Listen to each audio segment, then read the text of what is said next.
यूं तो मसूरी एक बहुत ही प्यारा शहर है जो अपनी खूबसूरती के लिए जाना जाता है। लेकिन हर वो चीज़ जो दूर से खूबसूरत दिखती है, अक्सर उसका इतिहास काला और डरावना होता है। आज हम आपको ले चलेंगे मसूरी की एक ऐसी जगह जिसका जिक्र पैरानॉर्मल दुनिया में अक्सर बहुत कम किया जाता है। दोस्तों, ये है पाइन सेमेट्री, जो मेरी नज़र में इंडिया की सबसे हॉन्टेड जगहों में से एक है। तो शुरू करते हैं आज की एक कहानी। अपने ईयरबड्स कान में लगा लें और रूम की लाइट्स ऑफ करते हैं और फील करें उस हसीन शहर की डरावनी कहानियाँ। पाइन सेमेट्री का इतिहास लगभग 1850 में शुरू होता है, जब ईस्ट इंडिया कंपनी ने भारत में पैर जमाने शुरू किए थे। ये जगह असल में अंग्रेजी फौजियों की थी, या कहीं तो अंग्रेज अफसरों की थी, और बड़े मिलिट्री ऑफिसर्स का कब्रिस्तान कहा जाता था। ऐसे लोग जो अपने दौर के सबसे बड़े नाम थे, उनके मृत्यु के बाद उनकी कब्र यहाँ बनाई गई थी। सब कुछ ठीक चल रहा था, लेकिन 1880 में यहाँ एक ऐसी घटना हुई जिसने इस पूरे एरिया का नक्शा ही बदल के रख दिया। उस साल एक बड़ी साइक्लोन, कहें तो बादल का फटना, यहाँ एक साइक्लोनिक क्लाउड बस्ट हुआ था और मसूरी में 3 दिन तक लगातार तूफानी बारिश होती रही। बारिश इतनी तेज थी कि पूरा इलाका बर्फ और पानी के नीचे दब गया था। पाइन सेमेट्री के आसपास की पहाड़ी इलाके में जमीन भी खिसक गई और एक भयंकर लैंडस्लाइड्स हुआ। लैंडस्लाइड्स ने यहाँ की दुनिया उलट पुलट कर दी। यहाँ कई लोग बसते थे, लेकिन उनमें से बहुत सारे इस आफत में अपनी जान गंवा बैठे।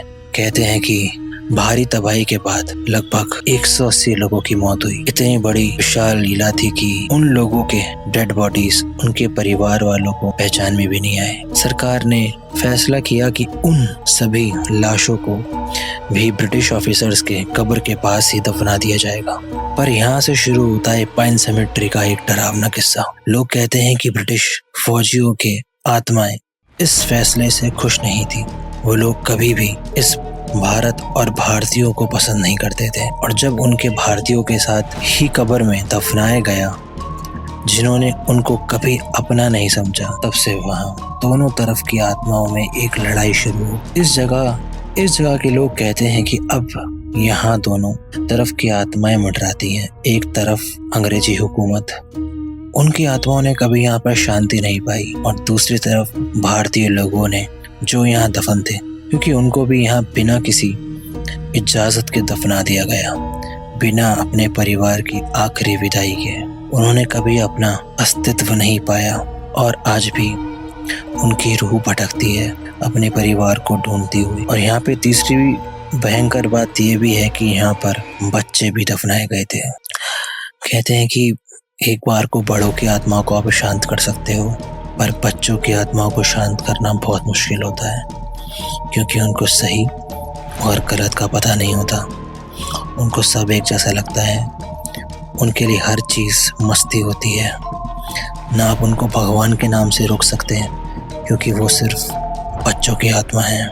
लोग कहते हैं कि आज भी उन नन्हे भूत प्रेत अब अपने माँ बाप को ढूंढते हुए कब्रिस्तान के आसपास दिखते हैं। यहाँ पे वॉचमैन की स्टोरी भी बहुत पॉपुलर है। कहने को यहाँ के लोग वॉचमैन की स्टोरी के बारे में कम बात करते हैं, पर मतलब दोस्त था और दोस्त की फैमिली रहती थी, उसके थ्रू हमने वहाँ के लोगों से बात करने की कोशिश की थी, उनकी लैंग्वेज में अपना बन के।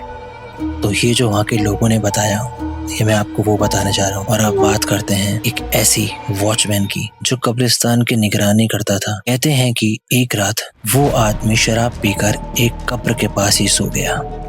जब सुबह उसने अपनी आंखें खोली तो उसने देखा जो आपके होश उड़ा देगा। उसके सामने खड़ी थी एक डरावनी भटकती रूह, अंग्रेज फौजियों की आत्मा, जो शायद उसे यहाँ नहीं चाहिए थी। तो बात करते हैं इस वॉचमैन की। वॉचमैन एक रात शराब पी के कब्र के पास सो गया था। अब शराब पी के तो लोगों को होश होता नहीं, वो कहाँ सो रहे हैं, क्या कर रहे हैं। उसने पहले कब्र के पास बाथरूम किया और उस कब्र को, यानी अंग्रेजी फौजी के कब्र को, बुरा भला बोल के उसी कब्र के पास, कहीं तो उस कब्र के ऊपर ही सो गया। उसने दारू पे रखी थी। उसने रात को वहां पे बहुत सी आत्माओं की आवाज सुनी जो उसको कह रही थी चले जाओ, नहीं तो यहाँ से उठ के कभी घर नहीं जा पाओगे। और यही हकीकत है, वो कभी वहां से उठ ही नहीं पाया।